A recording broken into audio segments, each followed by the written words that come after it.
Thanks for coming to tonight's event. My name is Kevin. I'm one of the event hosts here at Powell's Books in Portland, Oregon.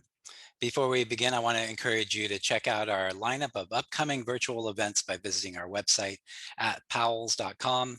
One of the many events we're looking forward to is author Carrot Quinn in conversation with detransition baby author Tori Peters about Quinn's new memoir, The Sunset Route. That's 1 week from tonight, July 21st. And if you don't already do so, please follow us on social media. Tonight, we are really excited to welcome Jessica Hopper and Ann Friedman. This evening's event is a special one as it's being presented in partnership with our friends at Third Place Books, which is located in Lake Forest Park and Seattle's Ravenna and Seward Park neighborhoods. Spencer, Third Place Books author, events manager, joins us to introduce Jessica and Ann.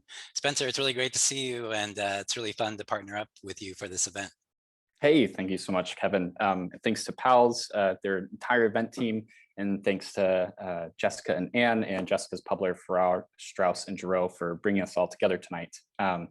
I am here to remind you that this evening's event will include an audience Q&A portion.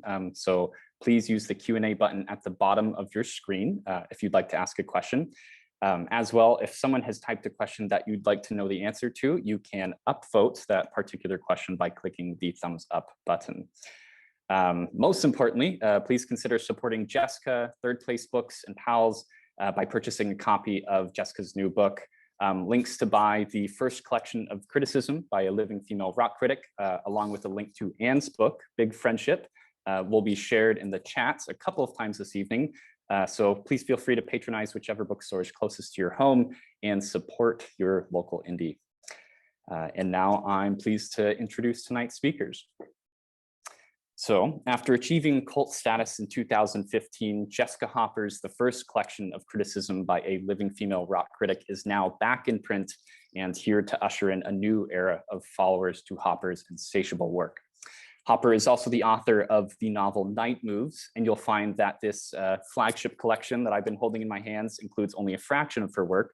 She's also been a columnist for the Village Voice and Chicago Tribune, the music consultant for This American Life, the editorial director for MTV News, and senior editor at Pitchfork and Rookie, in addition to having bylines at GQ, Rolling Stone, New York Times Magazine. Her essays have appeared in several editions of Best Music Writing, and she currently serves as series editor of the American Music Series at the University of Texas Press. Joining Jessica on the virtual stage tonight is Ann Friedman, a journalist who covers gender, politics, technology, and culture for many publications, including New York Magazine, the Los Angeles Times, and The Gentlewoman. You likely know her as the co-host of the Call Your Girlfriend podcast and as the co-author with Aminatu Sow of the New York Times bestseller Big Friendship, How We Keep Each Other Close, which is now out in paperback.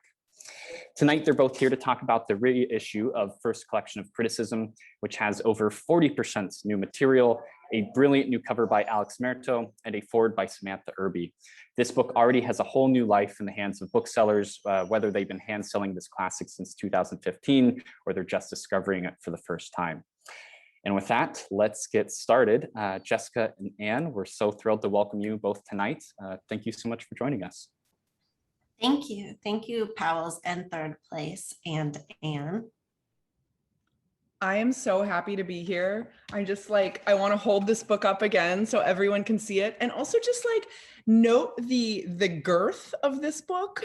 Honestly, there is so much here. And I cried multiple times reading it. I laughed every other page.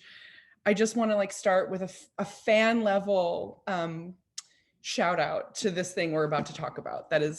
It's really just such an important work, and it means so much to me, and I'm so excited to be here. And thank you. That means a lot to me. Also, maybe I should get your book off the shelf and I'll hold your, no, that's too confusing.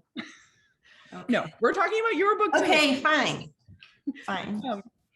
I have a kind of maybe academic nerdy question to start with, but it felt like this is something that I got from so many different pieces in this edition of this book, which is your take on the job or the obligation of a critic. And so I just kind of want to start there with how do you approach your job as a critic? That's a good question. It changed a lot over time. You know, when I very first started writing for the Chicago Reader, and I had even done like cover stories and stuff. I'd even done that work tour piece for them, but I was new to journalism. And I do air quotes because back then I was just like, I'm just a writer. In part because, you know, I grew up in my mom's newsroom, and my parents were journalists, were editors. And you know, saying someone was a journalist or a critic, it was like a very serious sort of thing, you know. My dad had gone to Mogadishu and taken pictures during, you know, a war. And so to me, that was a journalist, that was a critic. I was just someone who wrote about music.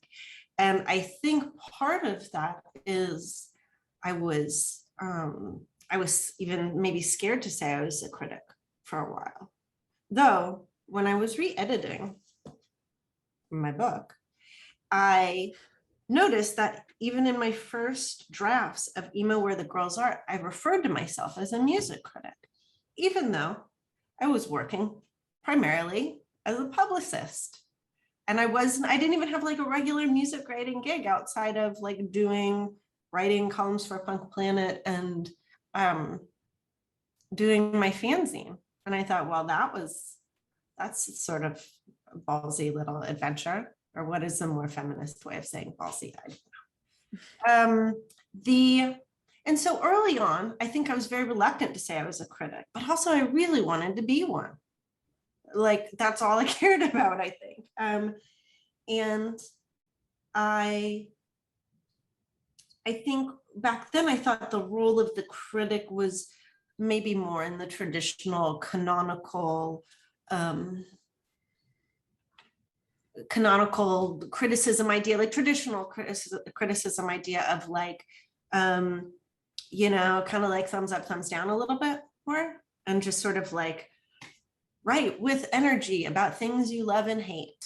You know, I don't think I didn't go to J school. I didn't go to school at all. I went to high school. They don't teach music criticism in high school. But then I think as I got older, particularly as I started, after I'd spent a few years at the Reader and been, you know, sort of almost like warned by my editor, Kiki Ablon once said to me when I'd gotten in trouble for something, like just writing something that blew up in a bad way, I think. And she said, you're not going to be able to shirk off this critic thing much longer. And it made me start thinking about what is a critic? Why do I care about criticism? And I have always thought about it, a good critic helps readers and the, you know, community, the scene around a particular piece of work, understand the way that maybe it is in dialogue with, or potentially its impact or its framework. Like it's kind of to be both an understander and maybe kind of interpreter, and to maybe to the best of their ability tell the truth about it. And of course that's subjective, but I think it's a little, my idea of it now is a little bit, maybe even a little bit more airy fairy, like just sort of like, I just think sometimes I think it's just about bringing people closer into music or music history so that they can better find something to connect to or be disgusted by, you know, their choice. Long answer, long. No, I love that. And I also want to ask about the rock critic part. because obviously there's a lot of other genres that show up in this collection and in your body of work at large. And why does that word appear in this beautiful, beautiful, powerful title?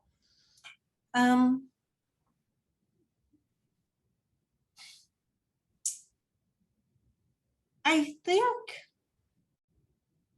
I mean, the funny thing is like sometimes people are called rock critics, even if they write about other sorts of music. It's sort of been in many ways, the default. And I've thought about each one of these words. You know, I thought about living, I thought about female, you know, female is fraught. Rock, also fraught. Critic, less so. But to me, you know, I mean, maybe I don't want to say that I'm, you know, I mean, I don't know if I'd buy a book if it said somebody was like a pop critic, unless it was somebody that maybe I knew, I was very partial to. Music critic is not enough, I think. But also I think, you know, sort of my initial and fundamental interest and loyalty to music was primarily to rock music, and then maybe secondarily to pop music. Mm-hmm. As a young me, or whatever kind of music you think Tracy Chapman is when you're in 8th grade. But you know, punk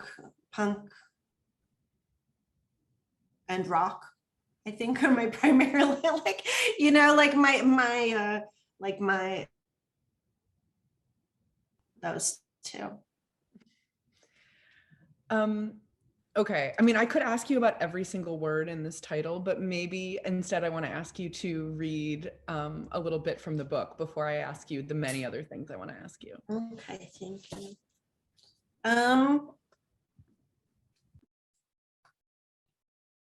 What do you think? Should I read from the afterword? What do you think? The afterword is a sure cry from me. So, you know, I mean, that's a good one. How about I I'll read the beginning of the afterword. It's short.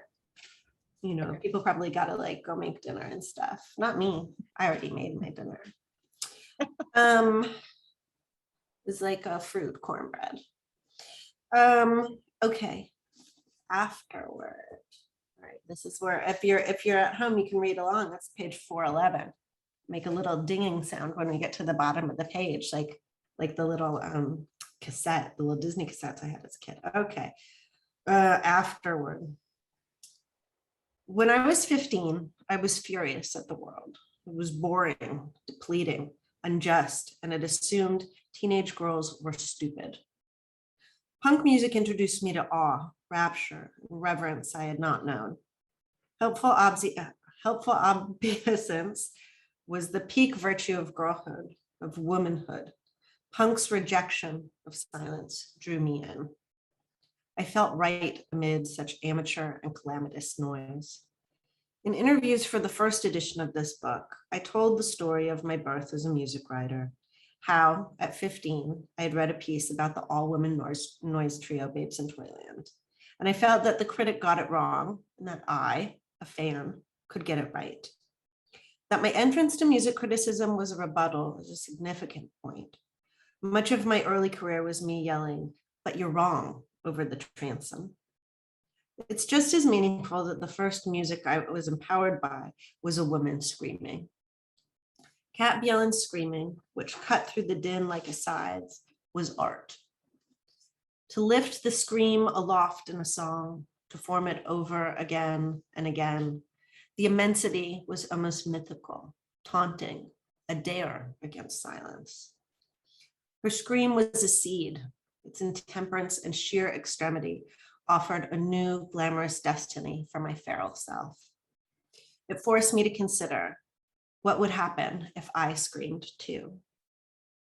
What Angela Davis wrote of early blues women held true for punk women decades later. In creating art from her own emotional turmoil, Bjelland was, quote, giving herself aesthetic control over the forces that threatened to overwhelm her, end quote. What I felt and heard in Bjelland's scream was an exorcism of everything the world had tried to put upon her. The power of this scream is rebuke rightly unsettled listeners. The idea that a woman screaming was evidence she was unhinged and artless informed much of the writing that I read about the band. Yet, for me, this woman making her own ecstatic rage the centerpiece of her artistic expression cleaved my whole world open. Her scream drew me in to a place of pure possibility. Her scream was contagious and it endowed my work. My life as a writer is built on top of that holy scream.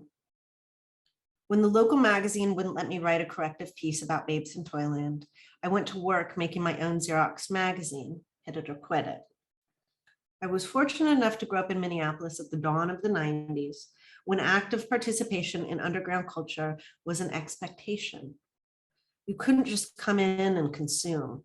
You had to contribute ideas and work, not just the $5 that you paid at the door. After the first issue was published, I started writing for other fanzines, some reviews for the local alt-weekly city pages. My prose was breathless and hyperbolic, and the gossipy slings plentiful. I quickly encountered hostility and resistance from the adult dudes in the scene. I was elbowing my way in, and I didn't aspire to their tutelage or their hierarchies of cool. The latter was especially a problem for them. I didn't want what they had. I was in 10th grade and propelled by the burgeoning Riot Grrrl movement. I wanted to nuke those dudes' whole fucking scene on general principle. One of the gifts this fraught introduction gave me was that I became well aware that my writing unsettled people. How I wrote wouldn't endear me onto anyone's graces or onto their masthead. I had nothing to lose, which, in absence of permission, will do just fine. The end. Oh, the part about building your career on that scream, I really like. Thank you. I find myself wanting to ask like a craft question. Go for it. Which is that, you know, like music writing is so often loaded with cliche. And one of the things that I have always loved about your work is just the way that you acknowledge those cliches by kind of like twisting or flipping or inverting or, you know, dispensing with just one little part of it. And I wonder if you could talk about that, about like some of these tropes that exist in the bigger world of music writing and criticism, and yeah, your process of deciding what to replicate. And I don't know, how do you do that little trick? That's what I'm asking. I don't even know that I do that trick, maybe. I mean, here's the funny thing is that, you know, while I was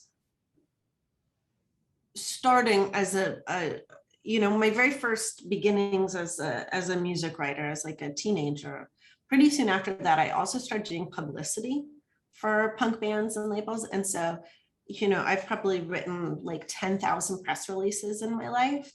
And so many of the, like, you know, there's so much language in music journalism now that really orients from press releases. And there's so much that I love about music criticism that, like, particularly, you know, writers that were of a higher distinguished style, you know, particularly Lester Bangs or like early Ann Powers or Greg Tate, you know, Grrrl Marcus, of course, though I came to him much later. Writers that I love, and, you know, today, Hanif, like people who have something really distinctive that I think really sort of exists outside of the as you said, like these sort of tropes of within music writing and music criticism. And for me, I've always been aiming to try to have language that reflects my love or enthusiasm for music, my faith in it, or my anger, my rage about it, which exists a little bit less these days, but not much. And so how do I do that? You know, I mean, like there's certain, I kind of have like a list of words that if I catch myself using, if there's I can catch myself if I find myself sort of going a place and I'm like, you know, can I reel that back a little bit? Is this actually useful? Because I tend in my early drafts to be hyperbolic. And so I have to reel things in, but I think this was something that I more tried to do when I was younger, very consciously. And I think the good place to read it in the book is in the revised and expanded is in my TV on the radio review, where I often felt like I was trying to mirror the feeling of the band or how I felt listening to them, the aliveness. I wanted it to be in the prose, you know, to be in the work, for it to feel like it. And I do that less now, but you know, I was really, you know, 30-year-old me was really aiming for that. And 30-year-old me, to be clear, was me like 2 years into, maybe 2 years into my career. So while it sounds like old, because I had been writing since I was 15, like really truly making a go of it, that's the only thing I do, you know, a year and a half in was 30.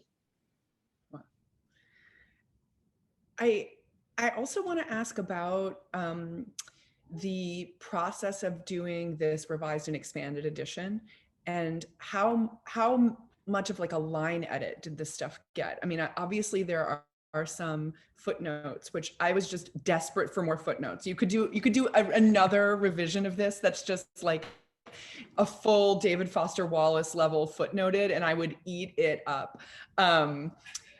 But yeah, I want to know, like, I mean, obviously there's whole pieces that are new to this, but like on a line by line level, like, you know, how much revision are we talking, and how did you find the boundaries of how much revision to do? Yeah. That's also a good question. No one has asked me yet, so I'm very eager to answer this again. So one thing is that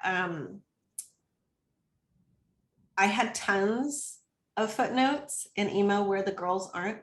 Like I have a fully like that level piece that my editor, I think, was sort of like, you know, you get to some of these things kind of in the afterword, you know, but I because I also noted that in the original draft of this, when I referred to myself in 2 different places, I referred to myself as a bitch, which 44-year-old me was like, what? No. It's like, you know, to me, it was such a hallmark of like how much I internalized, you know, the patriarchy whenever I wrote that. When was that? 2002? 3. So that was like, yeah, so I would have been like 23 or 24 years old. And, you know, back then it was like, you know, probably scoring points if I could beat somebody to the punch about it, you know?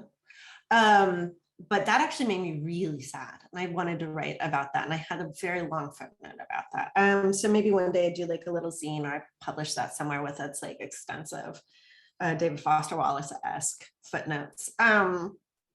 Because I also wanted to just talk about like, this is what I think, or sometimes it was like, this is how this has progressed. This is how I felt since then. And the first time I put this book together, I really it felt like it was sort of like it was important to be really honest and kind of keep things how they were, even if how they were was a little messy. And then as time went on, I was like, I don't need to, that's not part of like my larger purpose, you know? Like I'm still very interested in like the honesty of the work. And I didn't revise anything in here. I didn't revise anything in here beyond like I didn't distort things, you know, like that was my interest, is like, as I was revising things, I wasn't trying to make them like better than they would have existed at the time. You know, I wasn't trying to like gut rehab my Kendrick Lamar piece or something. But, you know, some of the things that I did do to edit this book was do like a diligent line by line through here, and with some pieces that were very crucial to the overall book, you know, Emo Where the Girls Aren't, and a few other pieces, you know, the Rolling Stone Women. I reverted them back to their original drafts, not the things that appeared in print, and worked from that because I thought that was important for those. You know, one of the things that I reverted, I put back like 2 or 3 paragraphs in the Punk's Not Dead, the piece about Warped Tour, because when this book first came out, or when I was putting it together in 2014, I still had a real emotional hangover, kind of internalized patriarchal fear about that. In the second or third paragraph, I had a disclosure, you know, I think in the original print version, that I was on that tour because I was on tour with my boyfriend who was playing it. And I felt, you know, after like an entire lifetime in going to shows and people, you know, even though you got your little notebook out and everybody thinks you're there to, you know, or whatever, you know,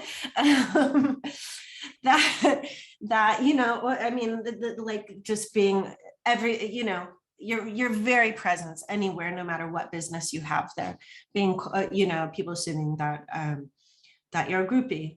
And so even though that was a serious boyfriend, like who gives a fuck, even if it wasn't, that would be like a cool thing to do when you're 27. Just be like, I met this person and now I'm going to go spend 6 weeks on more power to them, if that's you. But I had some real shame about that because I wanted it to be like, oh, I am just on Warped Tour for like a goddamn infinity for my own journalistic edification, you know? I felt ashamed about that. And also part of it is that I think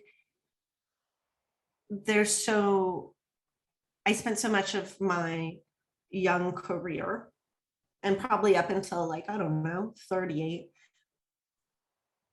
you know, letting that fear sort of reinforce the boundaries and the walls of like self-protection that I would sometimes try to, or like insurance that I was putting into pieces sometimes so that I wouldn't be attacked or undermined in the ways that I could predict.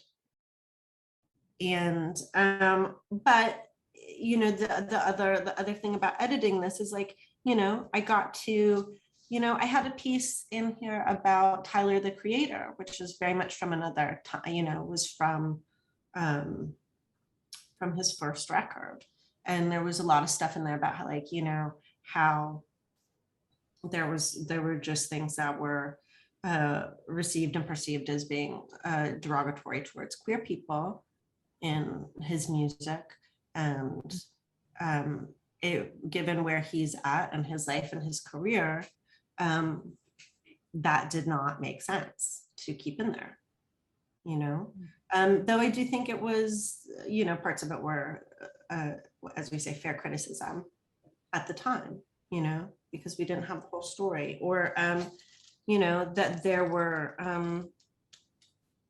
I got to go through the Joni Mitchell review, which now that I'm actually writing a book that is largely about her, I like going through that and cringing and being like, oh, that's a mistake. She wasn't on that Dylan tour till 76. Oh, you know, like, and getting to fix that stuff.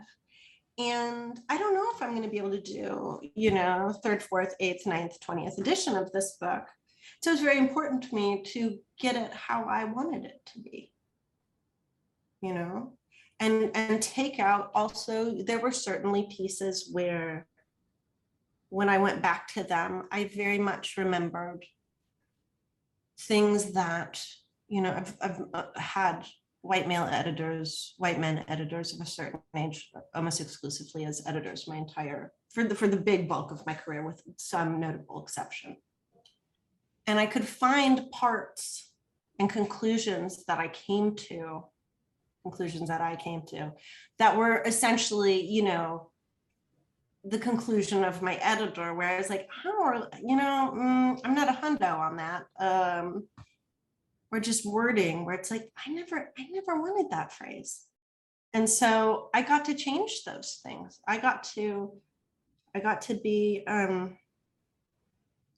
be like, you know, the Old Testament God and just like make it happen. I love that. I also, sorry, I have a throat tickle. I was thinking about you being able to have this perspective. Sorry. It's okay. Some of the pieces about box sets and reissues are about nostalgia and how powerful it is. And I'm wondering your thoughts on that now that you're on the other side of this editing process. Yeah. I think, you know, in this fair tome, I definitely derided, called out whoever, you know, some of it was just real like, fuck you heroes shit, you know. Dinosaur Jr. and Sonic Youth were like my, you know, they were the bands that I had written on my Converse All-Stars in 9th grade. So I'll put it that way. So they're holy to me. And some of those pieces that I wrote against nostalgia at that time, I think are really like kind of a product of a certain kind of punk anger, you know, of also kind of being like, I think some of it was like kind of, particularly with Nice Searching, was this kind of like, fuck you, don't come back to us with this. Don't keep taking up all this space. We already spent the entire 90s revering you, and you've only been gone for like 8 years. Just go. And you know, Sonic Youth, I just felt like it was a weak sauce reissue. It was like every other year, it was like another, you know, write up from Byron Coley, who seemingly didn't have any other job than writing Sonic Youth liner notes about the good old battle days. And then there's like 2 live versions, and they're just such like a, you know, deeply bootleg band. I was like, I know this already. Don't make me buy this again. This is the 3rd time I'm supposed to buy this since like 11th grade, like literal fuck off. And but also it wasn't just them. It was like it was a big moment of cultural recycling. And but I think those things in some ways they change a little bit, especially once you get older and you're like, I don't begrudge anybody making a living with whatever you got. And you know, also that like nostalgia hating teen punk in me, which is still omnipresent in my drafts these days, is like, please, can I be done with my past? Can I go be obsessed with Linda Ronstadt's past instead? Can I, because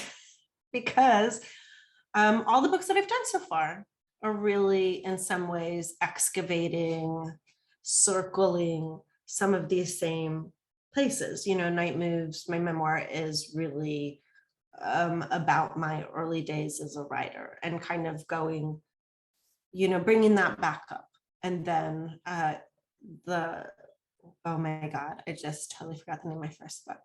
The Girl's Guide to Rocking, Getting Rolling on the Road to Rock Stardom is a long title too, which is for teenage peoples, is a lot about my time in that space. And so in this weird way, it's like all of my writing has been like nostalgia, not nostalgic, but like excavating my own like immediate past at that time. And there's part of me that's like, you know, like, get over it, lady.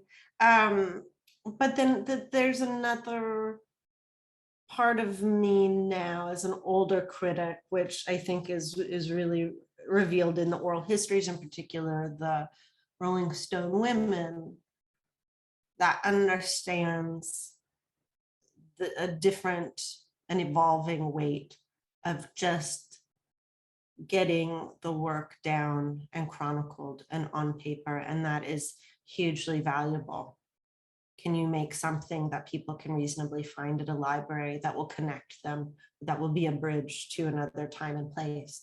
Because there's so many things that, you know, as someone whose career has been, it spanned the you know, pre-internet digital divide, whatever we call it.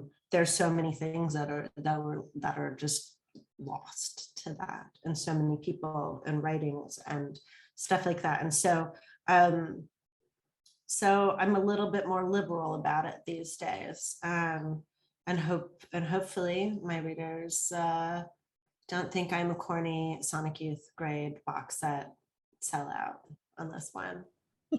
I don't. But we try to put a lot of extras. I mean, I really feel like this is a different book.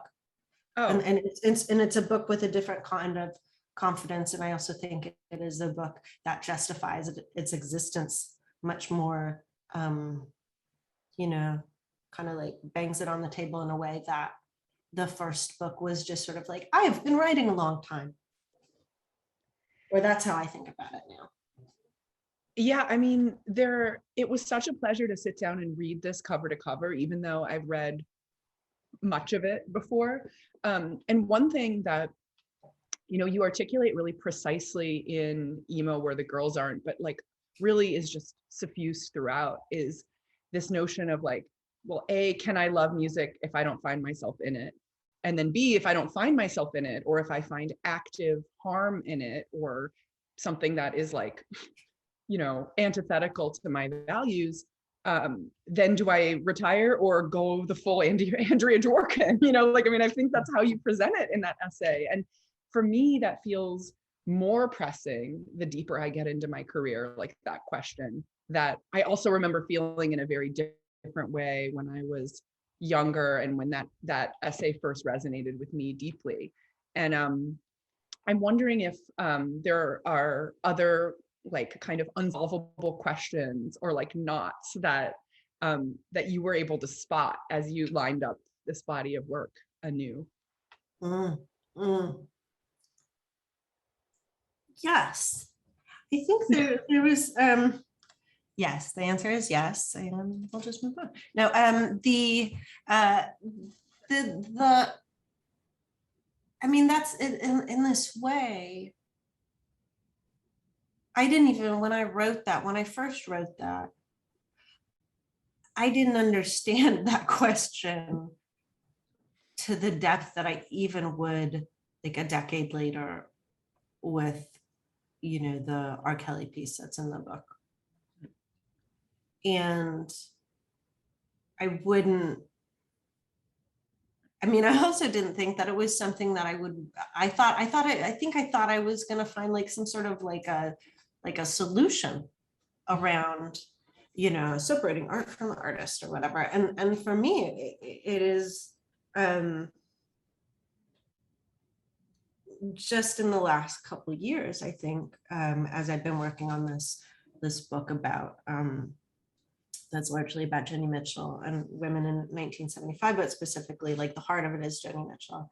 And we talked about this on your great podcast, Call Your Girlfriend, if people want a more in-depth answer. No, dude. You're right. You did have a great answer to this in depth when we talked about it.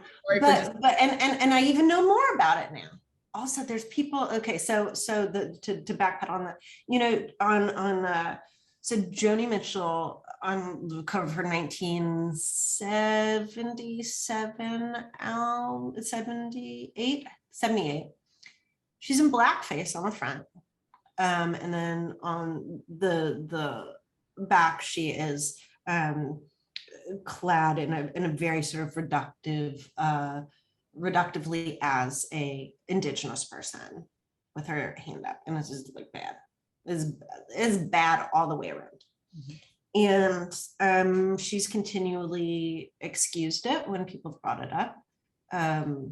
She still thinks she's like extremely clever about it. She thinks that like if she was really a racist, Herbie Hancock wouldn't be friends with her. And she's been, look, her and Herbie share a Grammy, you know, like and it's and now, you know, for a long time I think I was like, no, just straight up, like, you know, sever the limb. And now to me, much more, my much more pressing duty as a critic is like, I'm going to dive all the way into this because yes, she's a genius. Yes, she does racist shit.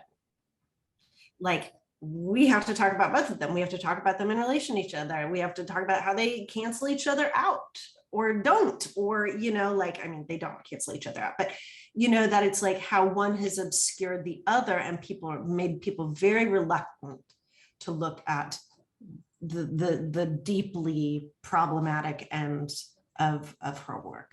And so now as a critic, I just feel like I feel pretty primed for that. I don't know if this is even answering your question. No, it's totally. But I you know, I think the thorniest thing that I untangled in the book is in the rather long, I call it the outro, it's the afterword, which at one point ballooned to like 20,000 words when I was writing it. Like, I had a lot to say about what it means to be a writer, because I don't know if I'd ever written about it per se. I touched on it in pieces, but not like, you know, reflecting on my entire career. Like, that's not a piece I've ever written or even thought about. And I was really scared to do it. And then once I started doing it, it became like was like a cross between an essay about Fugazi and a therapeutic document that was like not meant for the world's eyes. It was like a real emotional diarrhea for like a solid, I don't know, like, you know, just barfing, grievances, gnarly stuff, you know, like just burning the barn down. And part of it is because it was like, there was like going through that whole piece, and I'll make this short because I think I've been talking for like 189 minutes about this question. In rereading all of this stuff again, it really showed me how insidious, even in my, like, you know, most feminist work, that there were places where I had chosen, you know, where it was like, I remember really having to fight fear to even get through writing emo where the girls aren't. You know, what's going to happen to me? This is like shitting where I eat. And going through this all of this work again, and all of the stories, particularly women's stories and histories that people had shared with me, that constantly, like, ennobled is not the word, like revivified me, like just pumped me up to keep going down this path. And then I can see myself sometimes fighting in the work itself to be like, no, from all this internalized patriarchy and these systems, and also you know, a world that I worked in where I knew like 4 other women for like the first 10 years of my career that did what I did. And so then I managed to kind of comb a lot of those tangles out, I think, in the afterword. And I think I still have even more to say about it, but I in the process of that, it was like I had to mourn how much I had taken in, how much that had been a distraction for so long. And then and how much time that wasted, what I could have been doing otherwise, but it all got me here. And so I have to also be grateful for it.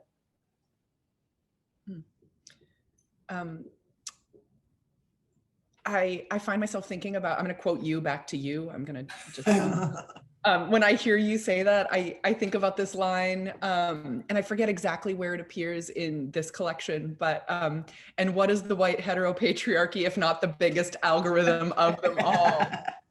I honestly, because I had made a little note to sort of ask you if you, like, you know, I noticed that there's not like the essay about like Spotify and streaming and algorithmically determined music. And, you know, you write about it a bit when you say that you kind of had this moment of turning to the radio and against, you know, the algorithm. And I'm wondering if there are, you know, topics or areas that you noted as absences as well, like things that you're excited to write about in the future, or maybe, you know, oh, I can't believe I don't have a piece about this artist, as you looked back at this stuff.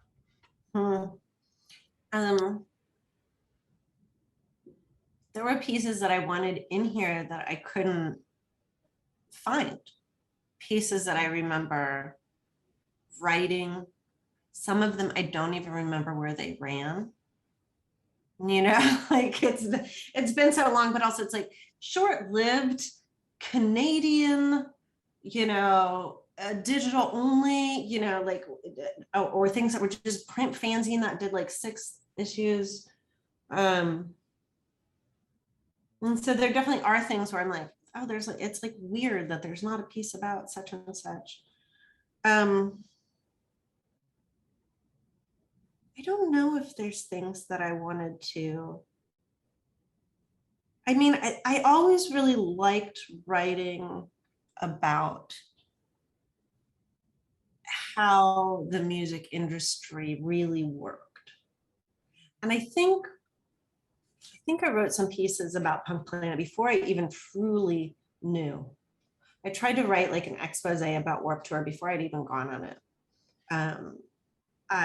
You know, I mean, like the true ghost pieces to me of this are like just reporting that I could never do, you know, stories about what people survive to be in music, stories about creeps, rapists, you know, the sundry like of this time. But also just sometimes there were stories that I had that were about the sort of big machination of the music industry that I couldn't report, and for all sorts of different reasons, partly because people didn't really think about me as a reporter until considerably later. And so I kept, you know, I did the piece in here about how selling out saved indie rock, in part because I felt like I really wanted to do reporting, in part because I felt like I had said a lot of what I was going to say about the pop landscape and Lana Del Rey and Miley Cyrus and whatever. And I wanted to do long form. I wanted to just be getting better at these things that I was really interested in doing. And so I had to find, what that piece was about, finding something in Chicago that I could report on over a long period of time, because also I had just had, I think I just had my second child. And basically, as soon as I got pregnant, people A, assumed that I couldn't work, B, assumed I couldn't travel, C, would be like, I would pitch stuff and they'd be like, well, who will take care of your children?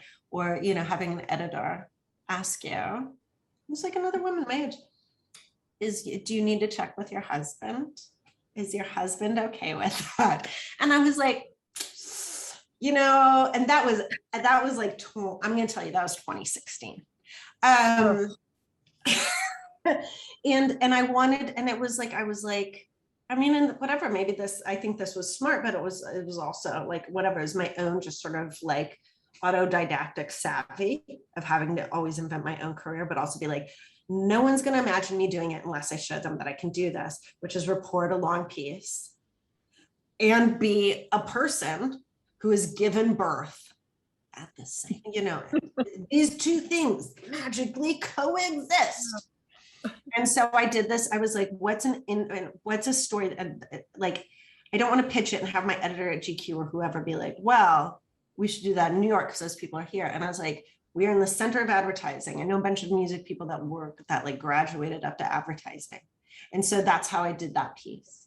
And so it's not, you know, like I have ghost pieces in my head that probably should have been in this book, but you know, one day, maybe that's what I do next. I'm gonna read a couple of audience questions. Maybe we can do them like lightning round style. Okay, yeah. Some of them are kind of like quickies. Guys, I had like nighttime coffee for this. Sorry. That's very exciting. I mean, it is decaf. It was decaf, but it was 2 cups while I watched the Loki that came out today with my children. Season finale. Anyways, go ahead. Okay, lightning round. Do you have a favorite article in the book? Rolling Stone Women. Great. Best gig you ever went to? Ooh. Oh, fuck. I want to say this was 1999 Chicago Theater. Outcast first national tour opening for Lauryn Hill first solo tour. That was phenomenal.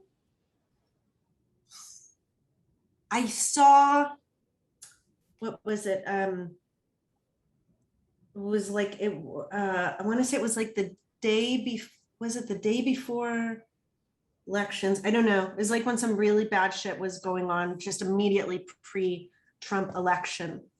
And I saw Low play at a movie theater in Iowa as part of a festival we were both doing. It was really cold and not a lot of people were there, and I hadn't seen them in a long time. And it was just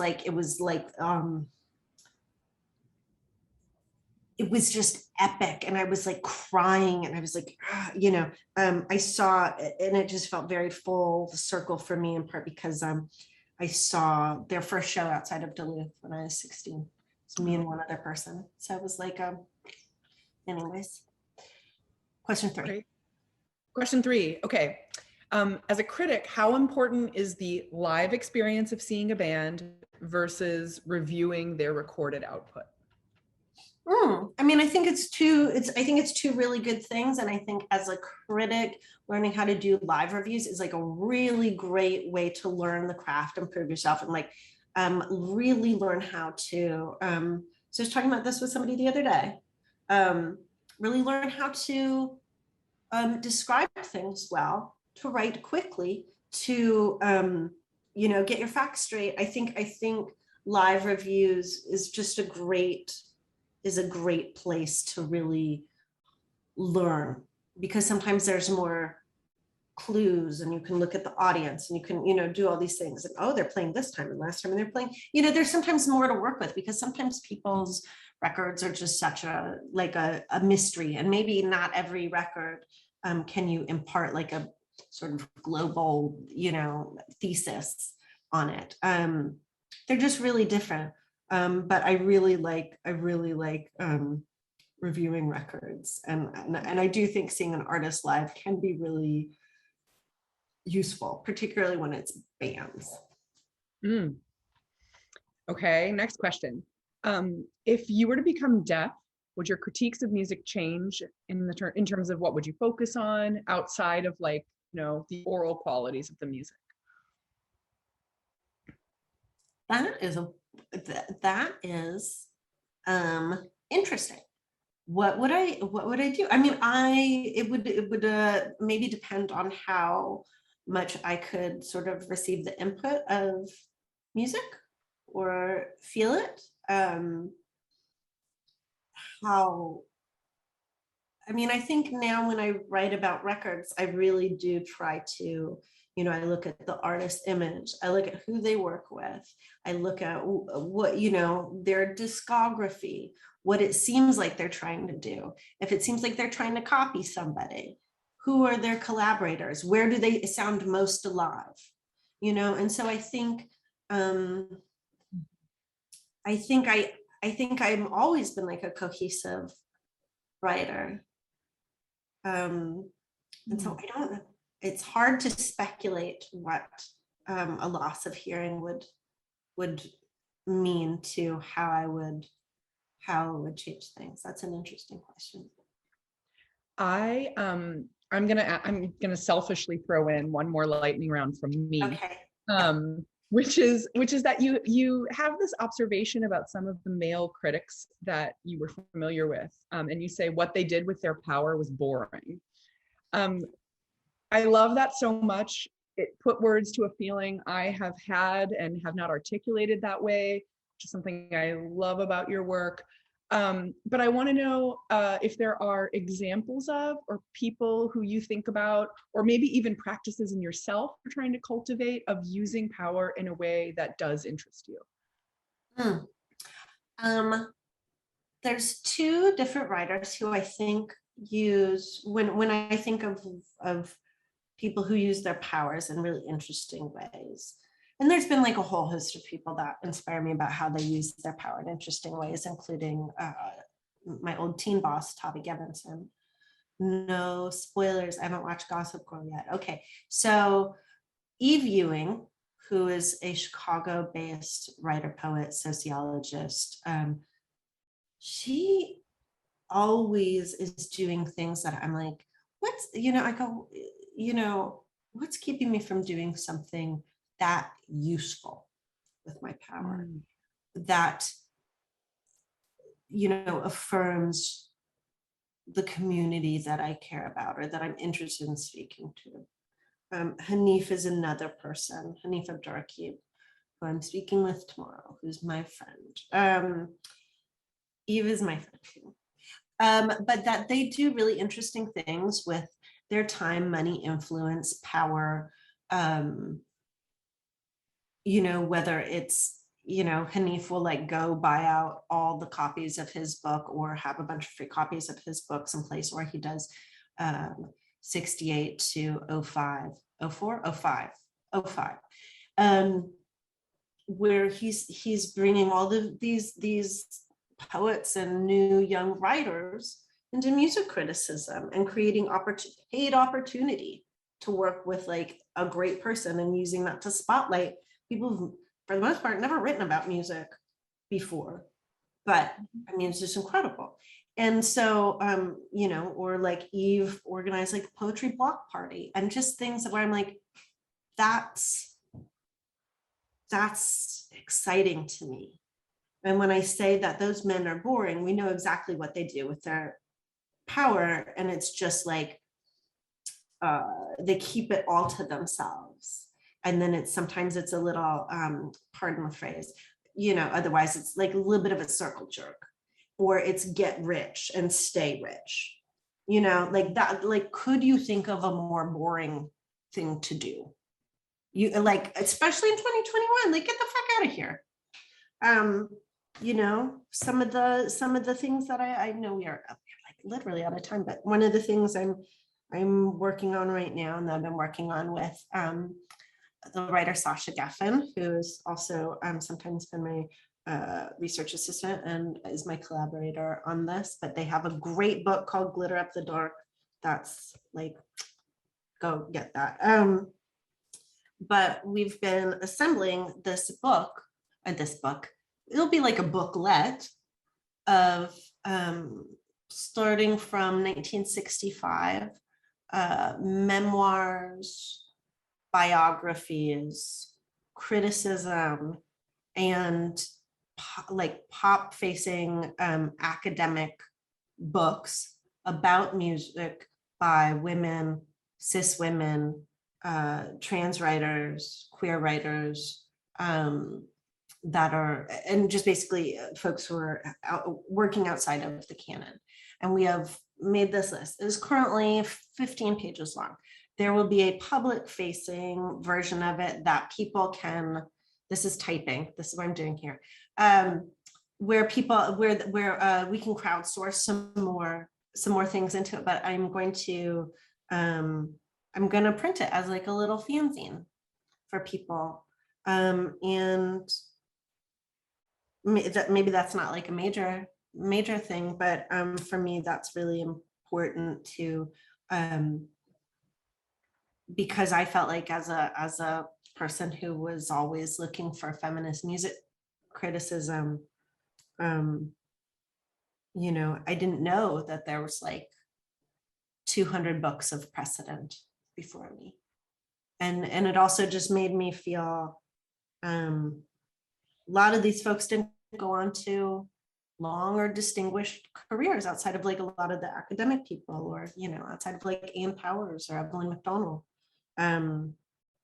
And I think it's important because there's just been like a whole scale act of erasure, because patriarchy doesn't want us to know that anyone existed before us, so that we can't connect with their struggle and build on their knowledge. So with that, I'm making a fanzine.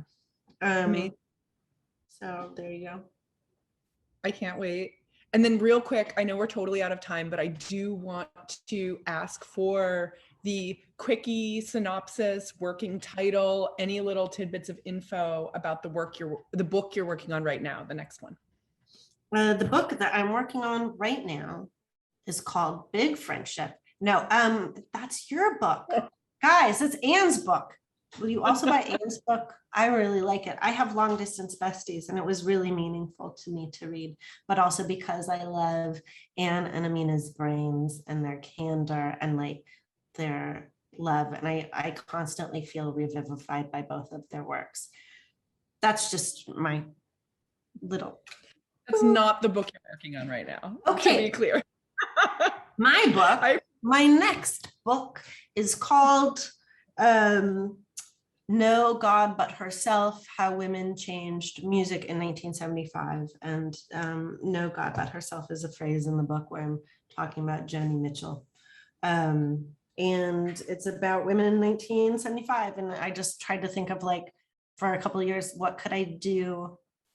What's a book where I can write about Karen Carpenter, Donna Summer, Shaka Khan, LaBelle, Patti Smith, you know, like the birth of punk and disco, and Joni Mitchell and Linda Ronstadt, and you know, everybody, and Fleetwood Mac, like just, yeah. So it's kind of all about that. It goes through that year. I'm working on a bunch of other things that are suddenly taking up my time. But that's like 2023. So really indulge me in this book right now, because you're gonna have to wait a while for the next one. I feel fully indulged. I'm gonna say thank you. Honestly, like, this is one of those books it's already well worn. It's already like soft at the edges, you know? And I am so excited that this is here, that this is like a resource, like just a treasure trove, you know, a scream to build other screams on. Like, it really, really is so powerful and good. And I have nothing but wonderful things to say. Just thank you. Thank you very much. And I will also just say, if people had questions that we could not get to in this forum, or you were like, you know, feeling shy, or you think of it tomorrow, you can just tweet me and I will do my best to answer it if it's a reasonable question. Thanks so much, Jessica and Ann, for your talk. Yeah, thank you, Ann. Jessica's book right there. Thank you, Powell's. Thank you. And thank there's you, Third Ann's Place. book. Congratulations on the paperback, Ann. Bestseller Congratulations, book. Ann. Yeah, congratulations. And Spencer, thanks a lot for joining us. Yeah, of course, really, Kevin. It was really great. Cool to collaborate on this event together. So yeah, it's like one of those superhero team ups. I love it. Yeah, exactly. Earlier, a few minutes ago, I posted the link to our YouTube page, so people who missed this event can watch it on our YouTube channel tomorrow, probably sometime in the afternoon. It'll pop up. You can also watch our other past events too. And Spencer, I think you posted your link to your YouTube page as well.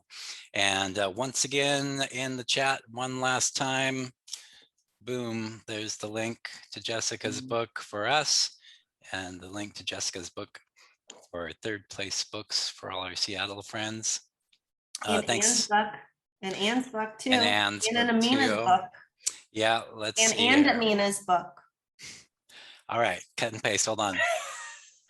Copy, paste, there it is, Ann's book. All right. In Thanks, paperback as of this week. Yes. Not as big as your Last week. paperback though, look at that. Last week, we were born on the same day. Our books are the same time. Yeah. They're both very powerful books. Thanks everyone for tuning in, and have a great night. Bye, everyone. Bye.